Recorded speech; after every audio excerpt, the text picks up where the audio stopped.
জিম্বাবুয়ের বিপক্ষে হোম সিরিজকে সামনে রেখে সিলেটে শুরু হয়েছে জাতীয় দলের অনুশীলন। 15 এপ্রিল 2 টেস্টের সিরিজ খেলতে বাংলাদেশে আসবে জিম্বাবুয়ে ক্রিকেট দল।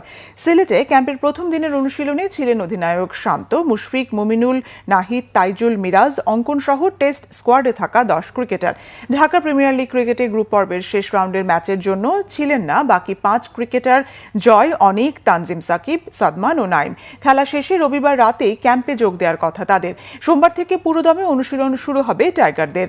কদিন আগেই ফিল্ডিং কোচ হিসেবে নিয়োগ পেয়েছেন জেমস প্যামেন্ট। মুম্বাই ইন্ডিয়ান্সে বছর 7 কাজ করা নিউজিল্যান্ডের প্যামেন্ট ফিল্ডিংয়ে কড়া অনুশীলন করার দলের ক্রিকেটারদের। ক্যাচ মিস করলেই দিয়েছেন শাস্তি। ইনজুরির কারণে জিম্বাবুয়ে সিরিজ খেলতে পারছেন না পেসার তাসকিন। নতুন মুখ তানজিম হাসান সাকিব।